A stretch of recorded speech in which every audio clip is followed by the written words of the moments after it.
Hello friends, welcome to LK academy. मैं आकाश मेहता। आज हम डिस्कस करेंगे current affairs November first week के। Let's start with the first news. Okay okay हमारी पहली न्यूज़ है फ्रेंड्स कि India lost over 30 million hectares of healthy land to degradation. कितने सालों के अंदर? 4 सालों के अंदर। इस न्यूज़ के बारे में बात करते हैं, बराबर ना? बहुत इंपॉर्टेंट न्यूज़ है।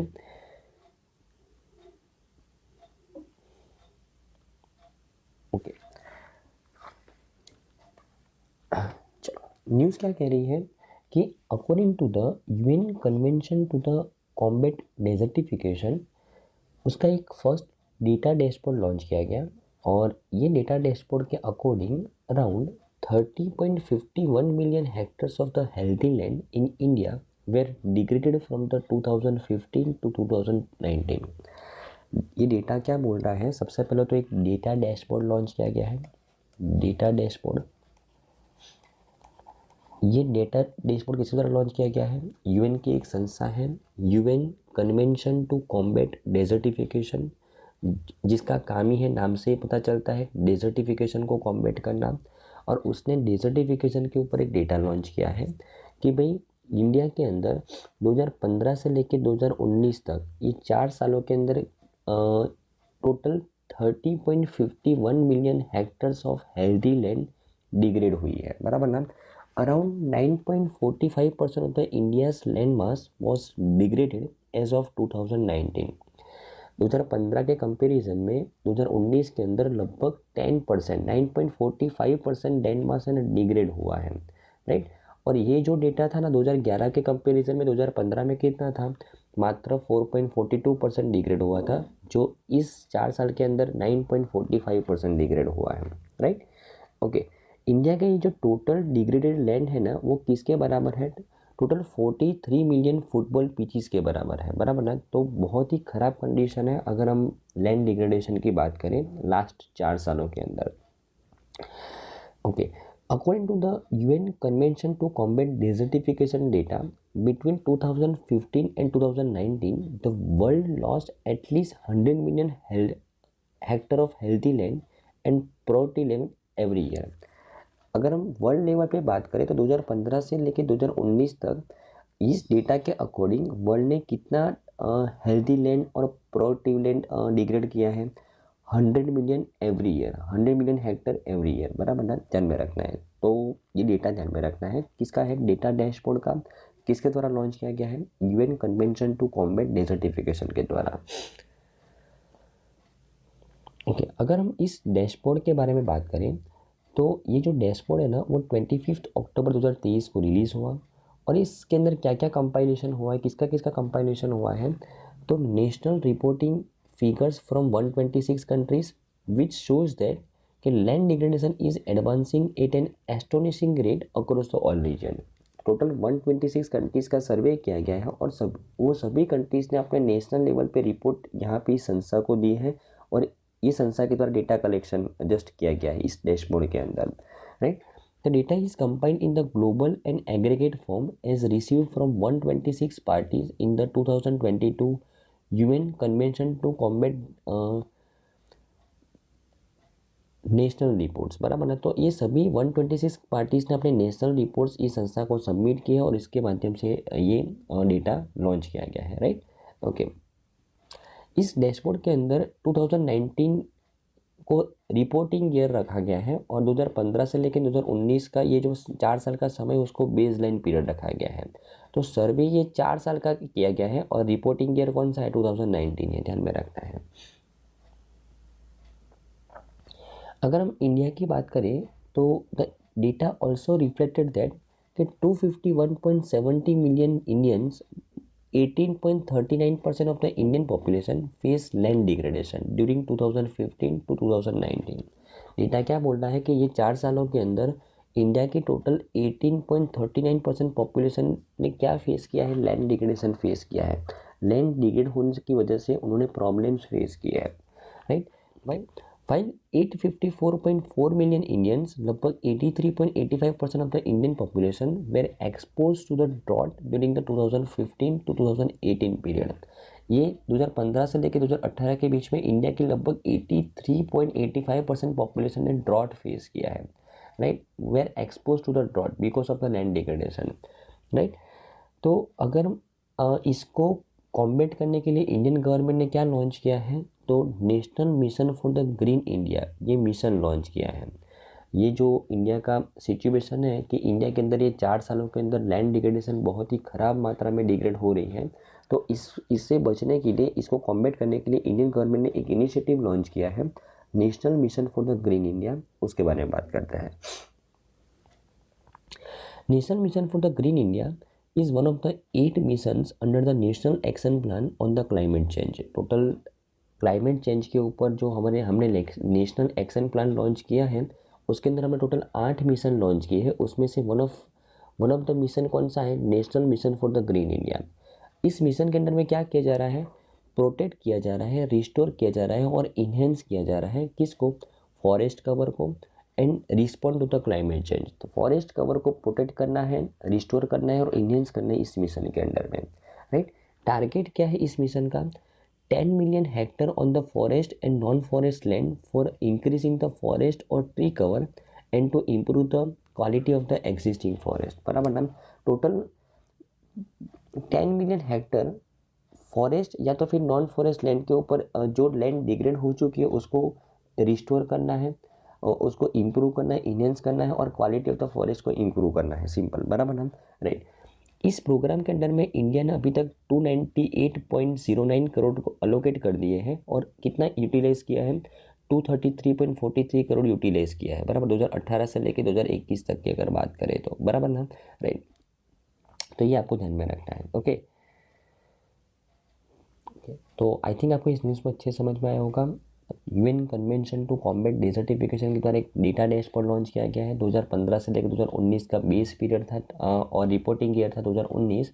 और इंडिया का जो लैंड डिग्रेडेशन है वो बहुत ही डिटेरियोरेट होता जा रहा है ईयर बाय ईयर, तो उसके ऊपर इंडिया को काम करना है। और इंडिया ने एक इनिशिएटिव भी लॉन्च किया है, national mission for the green India, जो ऑफ फॉरेस्टेशन को इम्प्रूव करने के लिए, फॉरेस्ट को रिस्टोर करने के लिए, क्वालिटी इंप्रूव करने के लिए एक मिशन लॉन्च किया गया है, बराबर ना।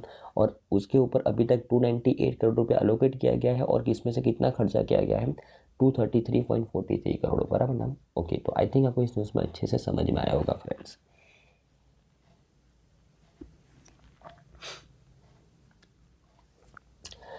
हमारी नेक्स्ट न्यूज़ है फ्रेंड्स कि अभी recently ministry of road transport and highway के द्वारा एक एनुअल रिपोर्ट लॉन्च किया गया है रोड एक्सीडेंट के ऊपर, और कौन सा पीरियड का सर्वे किया गया है, 2022 की, बराबर ना। तो बहुत इंपॉर्टेंट न्यूज़ है, डिटेल में डिस्कशन करते हैं, ओके। तो according to road accidents in India 2022, the annual report which is publish by ministry of road transport and highway. तो ये रिपोर्ट क्या कह रहा है, the states in union territories of India reported a total of 4,61,312 road accidents during 2022। Report road accidents in India, ये report किसके द्वारा तैयार किया गया है, ministry of road transport and highway के द्वारा। और ये रिपोर्ट क्या कह रहा है कि टोटल 2022 के अंदर इंडिया के अंदर अराउंड 4 लाख रोड एक्सीडेंट्स हुए हैं, राइट। और अगर हम इस रिपोर्ट का ओवरव्यू देखें तो accidents occurred during 2022 have claimed around 1,68,491 lives and caused injuries to the 4,43,366 person। Total ये 4 लाख के अराउंड जो एक्सीडेंट्स हुए हैं उसकी वजह से लगभग 1.6 लाख लोगों की जान गई है और लगभग 4.43 लाख पर्सनस इंजर्ड हो गए हैं, राइट। और अगर हम 2021 से कंपेयर करें तो ये रिकॉर्ड क्या बोल रहा है कि टोटल 11.9% इंक्रीज़ हुआ है एक्सीडेंट के अंदर, 9.4% इंक्रीज़ हुआ है फैटिलिटीज़ के अंदर और 15.3% इंक्रीज़ हुआ है इंजरीज़ के अंदर, बराबर ना। 2021 के कंपैरिजन में रोड एक्सीडेंट्स बढ़े हैं 11.9%, फैटिलिटीज़ उसकी वजह से बढ़ी है 9.4% और इंजरीज बढ़ी है 15.3%। बहुत ही कंसर्न वाला सब्जेक्ट है ये, बराबर ना, राइट। ये अंडरलाइन कर रहा है कि भाई हमको एक कॉम्प्रिहेंसिव अप्रोच को एडॉप्ट करना चाहिए to address the contributing factors to this accident, बराबर ना, कि भाई ये एक्सीडेंट्स के ऊपर जो फैक्टर्स कंट्रीब्यूट कर रहे हैं उसके ऊपर हमको कॉम्प्रिहेंसिवली काम करना चाहिए ताकि हम ये डेटा को धीरे धीरे रिड्यूस कर सकें कि कौन कौन से फैक्टर्स एक्सीडेंट को कंट्रीब्यूट कर सकते हैं। तो like speeding, reckless driving, drunken driving, non compliance with the traffic regulations. तो इसके ऊपर कुछ स्ट्रिक्ट रेगुलेशंस होने चाहिए, स्ट्रिक्ट ऑब्जर्वेशंस होने चाहिए ताकि हम इस रिपोर्ट के अंदर अच्छा परफॉर्म कर सके। सिंपल, बराबर ना। ओके,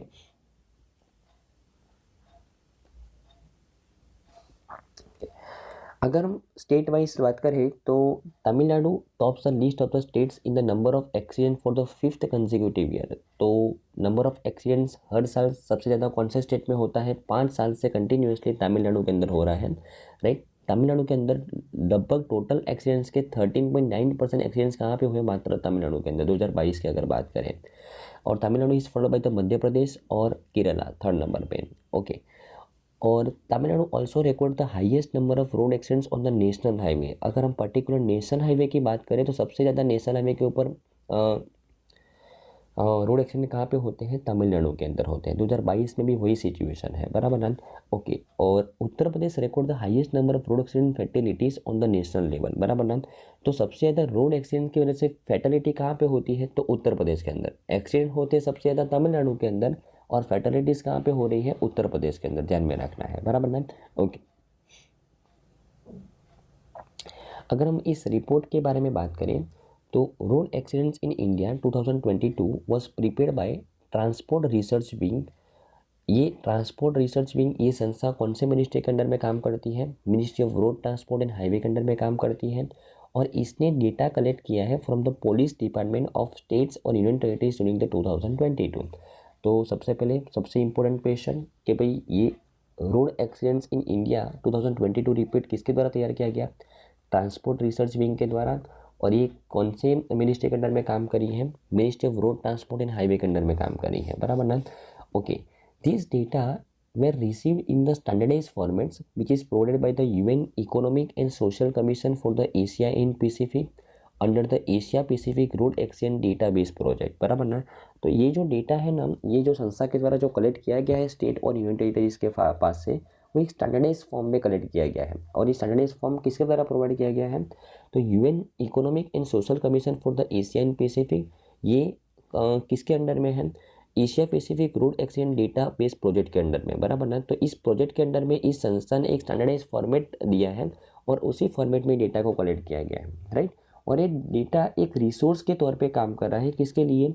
पॉलिसी मेकर्स, रिसर्चर्स और स्टेक होल्डर्स के लिए जो रोड सेफ्टी सेक्टर के अंदर काम कर रहे हैं, बराबर ना। तो आई थिंक आपको इस रिपोर्ट के अंदर अच्छे समझ में आया होगा कौन सी संस्था लॉन्च कर रही है, रिपोर्ट में इंडिया का परफॉर्मेंस कैसा है, अलग अलग स्टेट का परफॉर्मेंस कैसा है, और ये कौन से संस्था के द्वारा एक स्टैंडर्डाइज फॉर्मेट लॉन्च किया गया है और उसी के अकॉर्डिंग ये डेटा कलेक्ट किया जाता है, बराबर ना। ओके,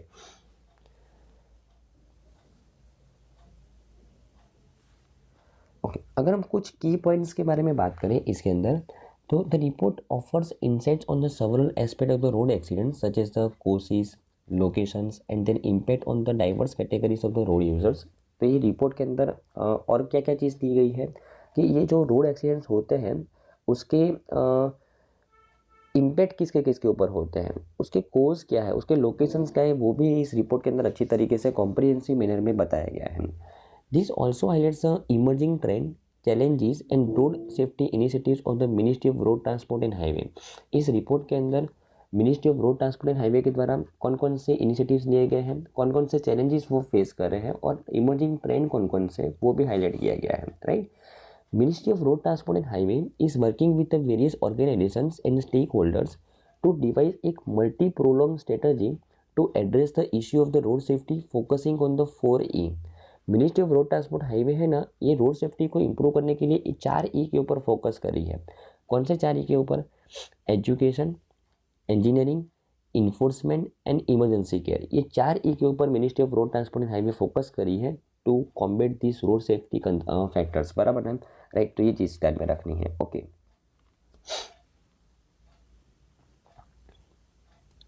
ओके, अगर हम ministry of road transport and highway की अगर बात करें तो जो यूनियन मिनिस्टर कौन है ना, नितिन गडकरी है।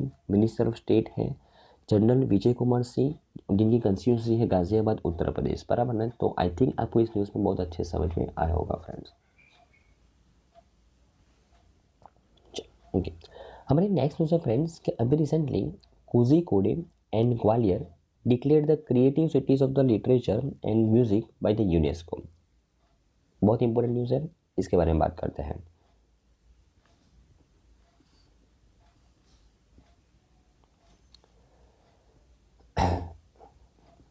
अभी इस न्यूज़ को समझने से पहले सबसे पहले तो ये यूएन के द्वारा, पर्टिकुलरली यूनेस्को के द्वारा क्रिएटिव सिटीज़ नेटवर्क के अंदर बहुत सारी सिटीज़ को शामिल किया जाता है इस लिस्ट के अंडर में। तो ये यूनेस्को क्रिएटिव सिटीज़ नेटवर्क क्या है, सबसे पहले वो समझते हैं। ओके, अगर मैं यूनेस्को क्रिएटिव सिटीज़ नेटवर्क की अगर बात करूं तो ये जो नेटवर्क है 2004 के अंदर क्रिएट किया गया to promote the cooperation with and among the cities that have identified creativity as a strategic factor for a sustainable urban development. तो इस लिस्ट के अंदर में ऐसी सिटीज़ को शामिल किया जाता है कि वो सिटीज़ का फॉर्मूला क्या है कि भाई अगर हमको सस्टेनेबल डेवलपमेंट करना है ना तो हमारे अंदर क्रिएटिविटी फैक्टर होना चाहिए। तो जो सिटी क्रिएटिविटी के ऊपर फोकस करती है सस्टेनेबल डेवलपमेंट के लिए, उनको इस लिस्ट में शामिल किया जाता है, right. The creative cities network serve as a vital partner for the UNESCO, fostering discussions on the creativity's impact on the sustainable development, right?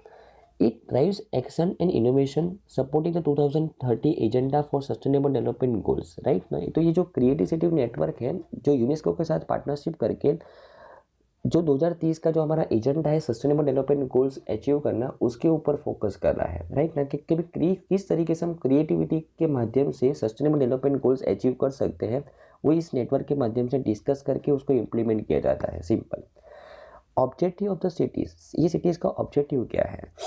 तो place creativity and cultural industries at the heart of the development plans at the local level and cooperate activity at the international level, बराबर ना। Okay, तो ये जो इस जो cities का network है उसका ऑब्जेक्टिव क्या है कि नेशनल लेवल पे या तो फिर लोकल लेवल पे ये क्रिएटिविटी और कल्चरल इंडस्ट्रीज के माध्यम से डेवलपमेंट प्लान करना और कोऑपरेट करना इंटरनेशनल लेवल पे, ताकि सबका साथ सबका विकास एक साथ हो सके। सिंपल, बराबर ना, राइट। तो ये UNESCO creative city network launch किया गया था 2004 के अंदर। ऑब्जेक्टिव क्या है? क्रिएटिविटी को फोकस करके इंटरनेशनल लेवल पे हमको डेवलपमेंट करना है, सस्टेनेबल डेवलपमेंट गोल्स अचीव करना है। Simple, right. तो अगर हम इस लेटेस्ट लिस्ट की बात करें तो यूनेस्को क्रिएटिव सिटी नेटवर्क के अंदर टोटल अभी 350 सिटीज़ हो गए हैं इन मोर देन 100 कंट्रीज़, और टोटल 7 क्रिएटिव फील्ड के ऊपर यहाँ पे सिटीज़ का इवोल्यूशन किया जाता है। Craft and folk art, design, film, gastronomy, literature, media arts and music, ये 7 क्रिएटिव फील्ड के ऊपर यहाँ पे इवोल्यूशन करके सिटीज़ को इस लिस्ट के अंदर शामिल किया जाता है यूनेस्को के द्वारा, बराबर ना। ओके, तो अभी अगर हम न्यूज़ की हेडलाइन की बात करें तो on the occasion of the world cities day, जो कब सेलिब्रेट किया जाता है 31 अक्टूबर को, 55 cities join the UN educational scientific and cultural organisation UNESCO creative city network. तो ये यूनेस्को के क्रिएटिव सिटी नेटवर्क के अंदर में टोटल 55 सिटीज़ को शामिल किया गया वर्ल्ड सिटीज़ डे के ऊपर यूनेस्को के द्वारा। और इसके अंदर 2 इंडियन सिटी भी है, ग्वालियर जो मध्य प्रदेश से है और कोझिकोड जो केरला से बिलोंग करते हैं, बराबर ना। तो ये 2 इंडियन सिटी को भी शामिल किया गया है इस नेटवर्क के अंदर में, बराबर ना। ग्वालियर को डेजिग्नेट किया गया है इस क्रिएटिव सिटी नेटवर्क के अंदर में कौन सी कैटेगरी में? सिटी ऑफ म्यूजिक की कैटेगरी में। और कोझिकोड को डेजिग्नेट किया गया है सिटी ऑफ लिटरेचर कैटेगरी के अंदर, बराबर, ध्यान में रखना है, राइट। ओके, अगर हम ग्वालियर की बात करें तो क्यों उसको सिटी ऑफ म्यूजिक की कैटेगरी में शामिल किया गया है? क्योंकि city of Gwalior is known for the legends in the sector of music like संगीत सम्राट तानसेन एंड बालिती बावरा। ये दोनों जो लेजेंड्स हैं संगीत के अंदर, बराबर ना, वो कहाँ से बिलोंग करते थे? ग्वालियर से बिलोंग करते थे। तानसेन और बालिती बावरा दोनों कहाँ से बिलोंग करते थे? ग्वालियर से। It is also consider to be the birth place of the Gwalior gharana. अगर हम ग्वालियर की बात करें तो Gwalior is also consider to be the birth place of the Gwalior gharana, जो भारत का सबसे पुराना हिंदुस्तानी म्यूजिकल घराना है वो भी कहाँ पे है, ग्वालियर के अंदर।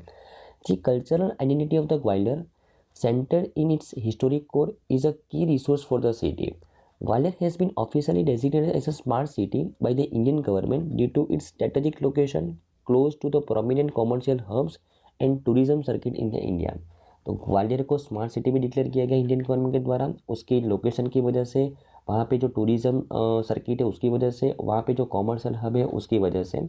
और उसके अलावा ग्वालियर को यूनेस्को की वर्ल्ड हेरिटेज लिस्ट के अंदर भी शामिल किया गया है।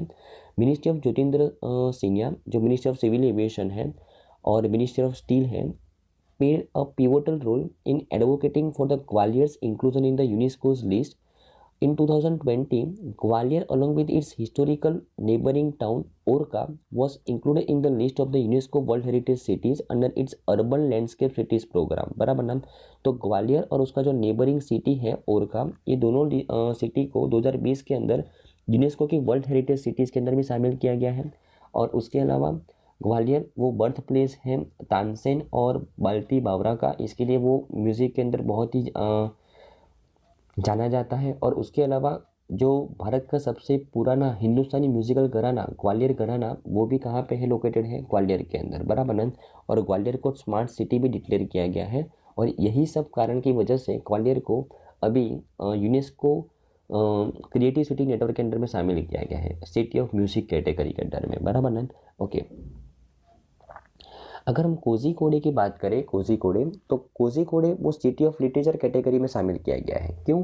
क्योंकि कोझिकोडे के अंदर जो एनुअल केरला लिटरेचर फेस्टिवल है वो भी वहाँ पे आयोजित किया जाता है। वेरियस बुक फेयर्स वहाँ पे फ्रीक्वेंटली आयोजित किए जाते हैं।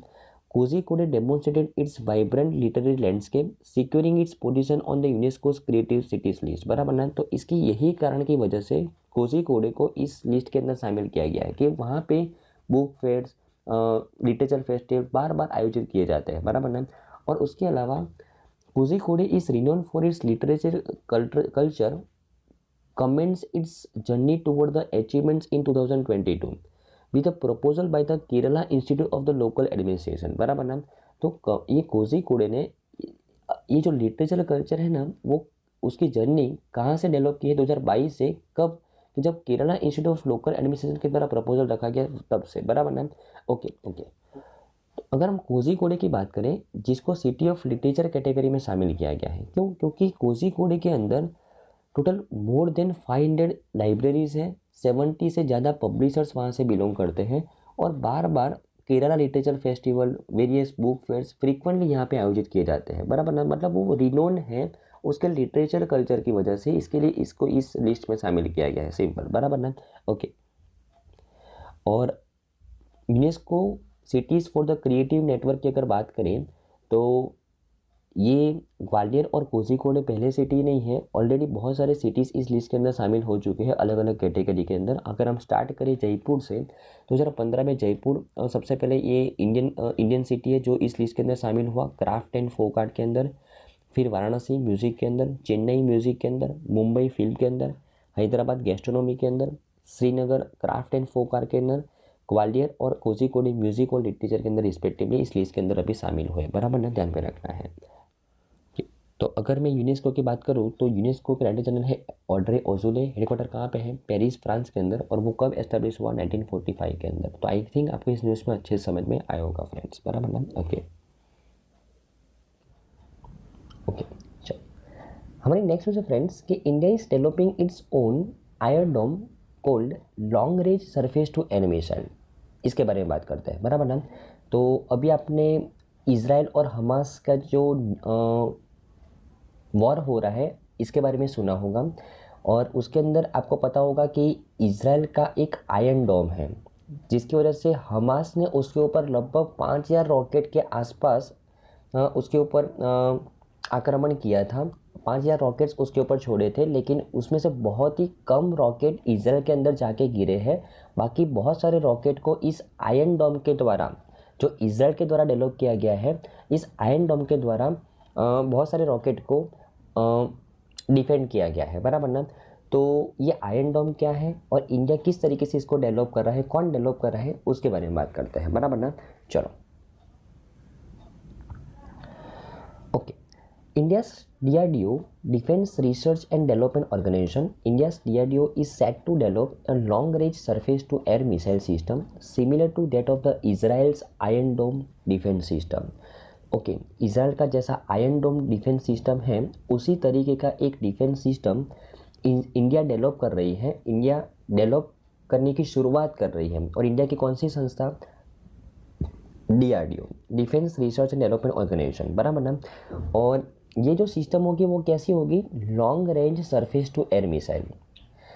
देखो यहाँ पे क्या होगा, अगर मैं सिंपल भाषा में समझाऊँ तो अगर फॉर एग्जांपल आपको दुश्मन देश के जो वेपन्स है अगर आपको उसको मार गिराना है तो दुश्मन देश के वेपन्स लाइक रॉकेट, लाइक कोई बॉम्ब आ रहा है ऊपर से, बराबर ना। तो अगर आपको आपके एयर सेगमेंट के अंदर, आपके पर्टिकुलर कंट्री के एयर सेगमेंट के अंदर वो आ रहा है तो सबसे पहला काम ये सिस्टम का क्या होगा कि भाई दुश्मन देश ने हमारे पे आक्रमण किया है, वो सबसे पहले वो डिटेक्ट करेगा कि भाई एक कोई अननोन चीज़ बहुत दूर से आ रही है और वो यहाँ पे गिर सकती है। वो सबसे पहले उसका लोकेशन फाइंड करेगा, उसकी स्पीड फाइंड करेगा और उसके बाद यहाँ पे इस सिस्टम के द्वारा ये पर्टिकुलर वेपन को मार गिराने के लिए एक मिसाइल छोड़ी जाएगी। और वो मिसाइल कौन सी होगी, long range surface to air missile, जो ज़मीन के ऊपर से छोड़ी जाएगी और वो एयर से जो ऑब्जेक्ट आ रहा है उसको मार गिराएगी, बराबर ना। तो ये सिस्टम का काम न केवल जस्ट सामने वाले की वेपन को मारना है, मार गिराना है, उसको डिटेक्ट करना है, उसके लोकेशन को ट्रैक करना है, उसके बाद एक्शन लेना है, बराबर ना। तो ऑलरेडी इजराइल के द्वारा ऐसा डिफेंस सिस्टम अभी बनाया गया है जो अभी उसने बहुत अच्छी तरीके से इसका यूज़ किया था। हमास के द्वारा उसके ऊपर लगभग 5000 रॉकेट छोड़े गए थे, लेकिन उसमें से बहुत ही कम रॉकेट उसकी ज़मीन पे जाके गिरे हैं, बराबर ना। तो ये डिफेंस सिस्टम का बहुत ज़्यादा फ़ायदा हुआ इजराइल को इस वॉर के दौरान। और ऐसे ही एक defence system long range surface to air missile system DRDO के द्वारा विकसित की जा रही है, बराबर ना। Okay, this system is develop under the project Kush. और ये जो सिस्टम है वो कौन से प्रोजेक्ट के अंडर में डेवलप की जा रही है, प्रोजेक्ट कुश के अंडर में। और ये प्रोजेक्ट की वजह से India will equip with a robust air defense system which will be detect and neutralize the incoming threat। जैसे मैंने आपको बात किया कि प्रोजेक्ट कुश के अंदर में ये जो सिस्टम बनाई जा रही है उसकी वजह से इंडिया को क्या फ़ायदा होगा कि इंडिया की जो एयर डिफेंस सिस्टम वो क्या हो जाएगी, मजबूत हो जाएगी। और ये सिस्टम क्या करेगी, वो डिटेक्ट करेगी और न्यूट्रलाइज करेगी इनकमिंग थ्रेट को, बराबर ना। डिटेक्ट भी करना होगा और न्यूट्रलाइज भी करना होगा इस सिस्टम को, सिंपल, बराबर ना। ओके, और अगर मैं DRDO की बात करूँ जो ये सिस्टम बना रही है वो एक defence research and development wing है under the ministry of defence. Ministry of defence के अंडर में काम करती है संस्था। R&D डिपार्टमेंट वो संभाल रही है मिनिस्ट्री ऑफ डिफेंस का। और बहुत ही जानी मानी संस्था है, बहुत सारे डेवलपमेंट उसने पास्ट में भी किए हैं और ये पर्टिकुलर सिस्टम वो डेवलप करने जा रही है, बराबर ना। ओके, अगर मैं long range surface to air missile की बात करूँ जो ये सिस्टम अभी डेवलप की जा रही है तो ये जो सिस्टम है will be capable of destroying incoming stealth fighters, aircraft, drones, cruise missiles and precision guided mutations with in a range of 350 kilometres.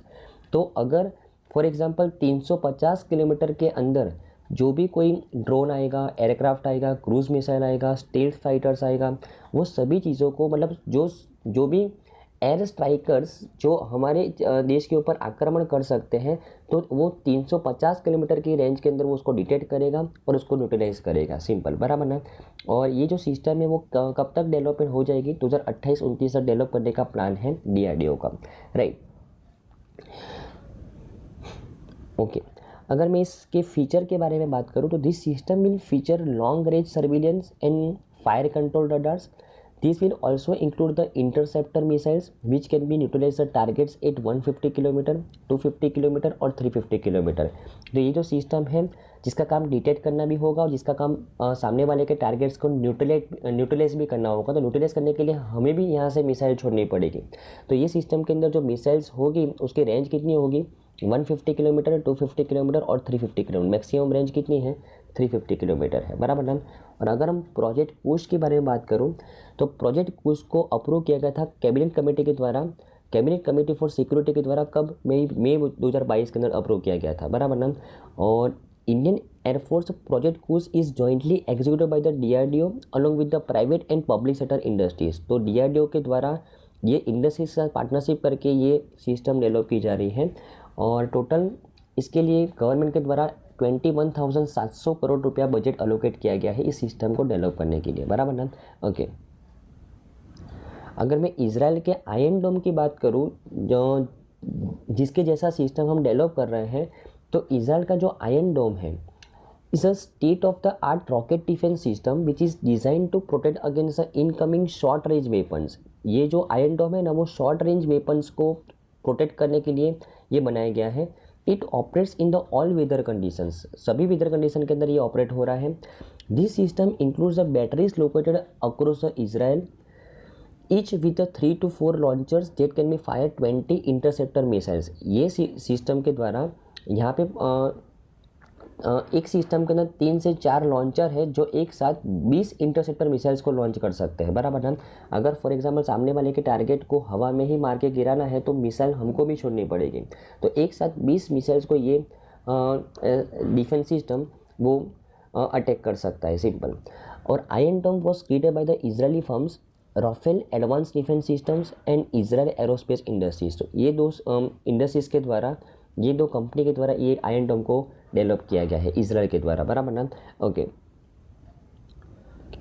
Okay, अगर मैं एडिशनल इंफॉर्मेशन की बात करूं तो defence ministry of Israel claims that कि iron dome has successfully intercepted around 97% of all targets fired by the Palestine Islamic jihad into the Israel in 2022। Palestine group के द्वारा जो 2022 के अंदर इजराइल के ऊपर जितने भी हमले किए गए उसमें से 97% मिसाइल्स को ये सिस्टम के द्वारा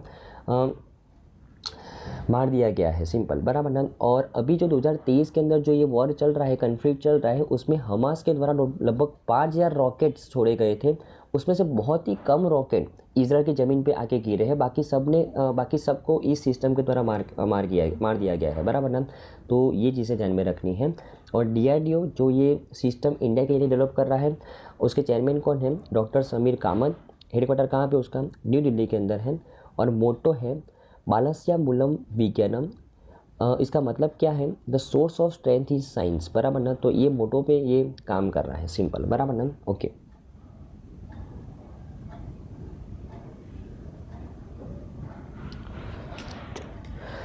हमारी नेक्स्ट न्यूज़ है फ्रेंड्स कि अभी रिसेंटली एजुकेशन मिनिस्ट्री और इलेक्शन कमीशन ऑफ इंडिया के द्वारा एक MOU साइन किया गया है to spread water awareness in the schools. इसके बारे में बात करते हैं। ओके, तो MOU साइन हुआ है इलेक्शन कमीशन ऑफ इंडिया और मिनिस्ट्री ऑफ एजुकेशन के बीच में to develop an institutional framework to formally incorporate electoral literacy into the school and college education system। Election commission of India और ministry of education के बीच में एक MOU क्या साइन हुआ है कि स्कूल और कॉलेज एजुकेशन सिस्टम के अंदर इलेक्टोरल लिटरेसी को इम्प्रूव करने के लिए एक क्यूरिकुलम ऐड किया जाए, बराबर ना। एक इंस्टीट्यूशनल फ्रेमवर्क डेवलप किया जाए, बराबर ना। इसके लिए इन दोनों संस्था के बीच में MOU साइन हुआ है, right. This MOU will extend election commission of India का जो फ्लैगशिप स्कीम है, कौन सा स्कीम है? स्वीप। स्वीप का फुल फॉर्म क्या है? Systematic voters education and electoral participation. ये स्वीप, ये जो स्वीप इनिशिएटिव के द्वारा election commission of India voters को अवेयर करती है कि क्यों आपको इलेक्शन के अंदर पार्टिसिपेट करना चाहिए, क्यों आपको वोट देना चाहिए, बराबर ना। तो ये स्वीप इनिशिएटिव के अंडर में election commission of India voters को एजुकेट करती है, अवेयर करती है। और इसी इनिशिएटिव को और एक्सटेंड किया गया है स्कूल और कॉलेज लेवल तक, बराबर ना। तो ये इलेक्शन कमीशन ऑफ इंडिया का स्वीप इनिशिएटिव के अंडर में ये MOU साइन किया गया है। और ये स्वीप इनिशिएटिव का मेन ऑब्जेक्टिव है वोटर को अवेयर करना, वोटर को एजुकेट करना कि भाई आपको क्यों पार्टिसिपेट करना चाहिए इलेक्टोरल एक्टिविटी के अंदर, बराबर ना, राइट। ओके, तो ये पार्टनरशिप का जो रीज़न है कि during the 2019 general election to the Lok Sabha almost 297 million electors out of 910 million did not cast their vote. Total हमारे जो एलिजिबल इलेक्टर्स हैं, टोटल हमारी पॉपुलेशन का कितने हैं, 910 मिलियन एलिजिबल इलेक्टर्स हैं, उसमें से 297 मिलियन लोगों ने तो वोट ही नहीं कास्ट किया था 2019 के लोकसभा के इलेक्शन के अंदर। तो हमारा जो वोटिंग परसेंटेज था वो कितना था, मात्र 67.4% था। तो this initiative was taken up to improve the voting percentage. This partnership has been made to empower the young people by bridging the knowledge gap among the youth and the first time voters. तो जो youth है हमारे जो first time voters है, उनको यहाँ पे knowledge gap provide करना है कि भाई आपको अवेयर रहना चाहिए, आपको आपका ये एक वोट कितना कीमती है सही सरकार चुनने के लिए, बराबर ना, राइट। और इंडिया तो one of the youngest population in the world है, इसके लिए हमको हमारे यूथ को पार्टिसिपेट करवाना ही पड़ेगा इलेक्टोरल एक्टिविटी के अंदर, अगर हम हमारे देश को डेवलप करना है तो, राइट ना। तो ये जो 67.44% जो हमारा वोटिंग परसेंटेज था वो नहीं चलेगा, उसको इम्प्रूव करने के लिए ये पार्टनरशिप की गई है, बराबर ना। Okay okay Under this MOU, there will be a systematic inclusion of the water education and electoral literacy into the curriculum starting from classes 6 to 12 in the all the schools, बराबर ना। तो election commission of India और ministry of education साथ में मिलकर एक water education और Electral literacy को इम्प्रूव करने के लिए एक क्यूरिकुलम ऐड करेंगे। कौन से क्लासेस के लिए, क्लास 6 से लेकर क्लास 12 तक, बराबर ना। उसके अंदर स्ट्रक्चर्ड क्यूरिकुलर होगा, को क्यूरिकुलर होगा, एक्स्ट्रा क्यूरिकुलर एक्टिविटी होगी, और all of which will help in preparing the future and new voters for greater electoral participation, बराबर ना। तो एक ऐसा क्यूरिकुलम डिज़ाइन किया जाएगा कि जो हमारे जो हमारा जो फ्यूचर है, जो हमारे यूथ है, जो हमारे नए वोटर्स हैं, वो बहुत अच्छे तरीके से इलेक्टोरल पार्टिसिपेशन करें, एक ऐसा क्यूरिकुलम डिज़ाइन किया जाएगा, बराबर ना, राइट। अगर मैं इलेक्शन कमीशन ऑफ इंडिया की बात करूं तो it is a constitutional body which is established by the constitution of India to conduct and regulate the elections in the India. It operates under the authority of the constitution पर article 324, article 324 के अंदर इस संस्था को authority दी गई है, और ये कॉन्स्टिट्यूशनल बॉडी है। और उसके अगर मैं बात करूँ चीफ इलेक्शन कमिश्नर कौन है, तो राजीव कुमार, हेडक्वार्टर कहाँ पे, न्यू दिल्ली के अंदर, और एस्टेब्लिशमेंट कब हुआ उसका, 1950 के अंदर, बराबर ना। तो बहुत इंपॉर्टेंट पार्टनरशिप है। और इलेक्शन कमीशन ऑफ इंडिया का जो स्वीप इनिशिएटिव है उसको एक्सटेंड किया गया है स्कूल लेवल और कॉलेज लेवल पे। इसके लिए इलेक्शन कमीशन ऑफ इंडिया ने मिनिस्ट्री ऑफ एजुकेशन के साथ पार्टनरशिप की है, बराबर ना। ओके, तो आई थिंक आपको इस न्यूज़ में अच्छे समझ में आया होगा फ्रेंड्स। ओके, हमारी नेक्स्ट न्यूज़ है फ्रेंड्स, अभी रिसेंटली एक अवार्ड अनाउंस किया गया, चैम्पियंस ऑफ द अर्थ 2023, बराबर ना। यूएन का हाईएस्ट ग्रीन ऑनर है, और ये हाईएस्ट ग्रीन ऑनर किसको दिया गया और क्यों दिया गया, और कौन सी संस्था ये ऑनर देती है यूएन की, उसके बारे में बात करते हैं। तो UNEP, United Nations environment programme, UN के अंदर में एक संस्था है, उसने अनाउंस किया 2023 champions of the earth award, UN's highest environmental honor to recognize individuals, groups and organizations whose actions have a transformative impact on the environment, बराबर ना। तो ऐसे इंडिविजुअल्स, ऐसे ग्रुप्स और ऐसे ऑर्गेनाइजेशंस के जिनकी एक्शंस की वजह से एनवायरनमेंट के ऊपर बहुत ट्रांसफॉर्मेटिव इम्पैक्ट होता है, पॉजिटिव इम्पैक्ट होता है, उनको ये ऑनर दिया जाता है हर साल। और ये एनवायरनमेंट सेक्टर का सबसे बड़ा ऑनर है जो यूएन के द्वारा दिया जाता है। यूएन की कौन सी संस्था के द्वारा, यूएनईपी के द्वारा, बराबर ना। उसका नाम क्या है, चैम्पियंस ऑफ द अर्थ 2023। अभी ये रिसेंटली अवार्ड अनाउंस किया गया, राइट।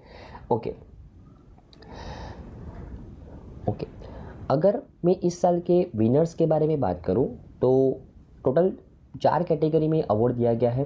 पॉलिसी लीडरशिप, जिसमें जोसेफिना बेलेमोंटे फिलीपाइन से बिलोंग करते हैं, उनको ये अवार्ड दिया गया। इंस्पिरेशन और एक्शन कैटेगरी में एलन मैकर्थर फाउंडेशन, यूके की एक संस्था है, उसको ये अवार्ड दिया गया। इंटरपिनल विजन के अंदर ब्लू सर्कल, चाइना की एक कंपनी है। जोस मैनुअल मोलर, चिली से बिलोंग करते हैं, उनको ये अवार्ड दिया गया। साइंस और इनोवेशन कैटेगरी के अंदर CSIR जो साउथ अफ्रीका का है, बराबर ना, इंडिया का नहीं, साउथ अफ्रीका का, उसको ये अवार्ड दिया गया, बराबर ना। तो टोटल 4 कैटेगरी में अवार्ड दिया गया है। Champions of the earth award environment category का सबसे बड़ा अवार्ड है, यूएन के द्वारा दिया जाता है।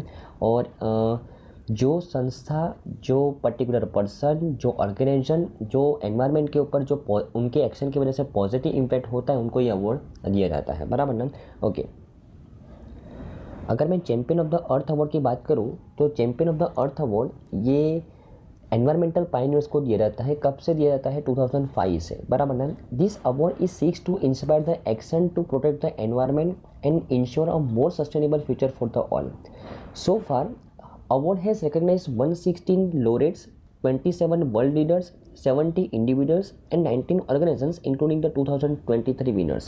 2023 के विनर्स को अगर हम शामिल करें तो इतने लोगों को अभी तक ये अवार्ड मिल चुका है। टोटल 4 कैटेगरी में अवार्ड मिलता है: policy leadership, inspiration and action, environmental vision और साइंस एंड इनोवेशन। तो ये 4 कैटेगरी में जो कोई पर्टिकुलर व्यक्ति, ऑर्गेनाइजेशन अच्छा परफॉर्म करता है, एनवायरमेंट को सही तरीके से मतलब पॉजिटिव इम्पैक्ट करता है उसके एक्शंस, तो ये अवार्ड उसको दिया जाता है, बराबर ना, यूएनईपी के द्वारा। ओके, तो यहाँ पे ये 2023 के जो विनर्स हैं, बराबर, उनको क्यों ये अवार्ड दिया गया है, कि जोसेफिना को क्यों अवार्ड दिया गया है, एलन मैकआर्थर को क्यों अवार्ड दिया गया है, बराबर ना, वो हमारे लिए काम का नहीं है। जस्ट हमारे लिए काम का ही है कि भाई champion of the earth award किसको दिया जाता है और क्यों दिया जाता है, कौन कौन से कैटेगरी में दिया जाता है, बराबर ना। ओके, अगर मैं यूएनईपी की बात करूं फ्रेंड्स, तो इसके एग्जीक्यूटिव डायरेक्टर है इंगर एंडरसन। हेडक्वार्टर उसका नैरोबी केन्या के अंदर है और वो कब एस्टेब्लिश हुआ है? 1972 के अंदर, बराबर है। तो आई थिंक आपको इस न्यूज़ में अच्छे से समझ में आया होगा फ्रेंड्स। ओके, हमारी नेक्स्ट न्यूज़ है फ्रेंड्स कि अभी रिसेंटली हमारे जो minister of port, shipping and waterways है सदानंद सोनोवाल, उनके द्वारा फ्लैग ऑफ किया गया हमारा maiden voyage of vessel Costa Serena. Vessel Costa Serena जो हमारी इंडियन नवल शिप है उसका उसकी जो पहली ट्रिप है उसको फ्लैग ऑफ किया गया है हमारे ministry of port, shipping and waterway के द्वारा, जो कौन है? सदानंद सोनोवाल, उसके बारे में बात करते हैं, बराबर ना। ओके, तो हमारे जो Indian minister Sadanand Sonowal, ministry of port, shipping and waterway, उनके द्वारा फ्लैग ऑफ किया गया है maiden voyage of the vessel Costa Serena. ये Indian naval ship Costa Serena का पहला ट्रिप, उसको फ्लैग ऑफ किया गया है ministry of port, shipping and waterway के द्वारा, बराबर ना। This is India's first international cruise liner. ये इंडिया की पहली इंटरनेशनल क्रूज लाइनर है कोस्टा सेरेना, जिसको अभी फ्लैग ऑफ किया गया है, बराबर ना, राइट।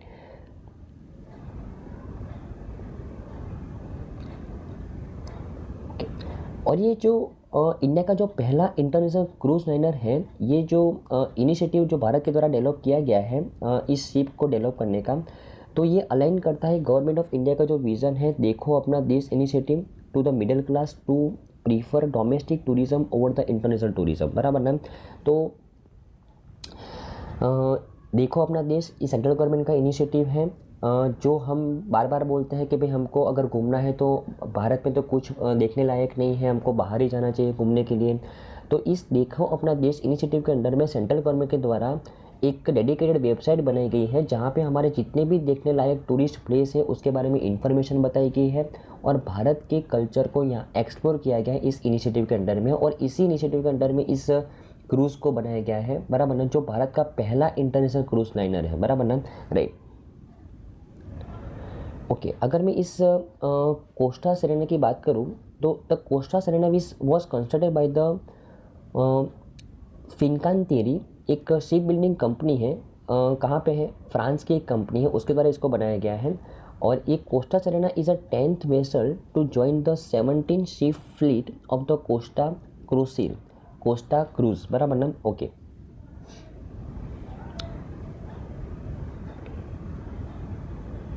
ओके, अगर मैं इस कोस्टा सेरेना के रूट के बारे में बात करूं तो इसका जो प्राइमरी ऑपरेशनल रूट होगा वो Mumbai, Kochi, Goa and island of Agatti in the Lakshadweep.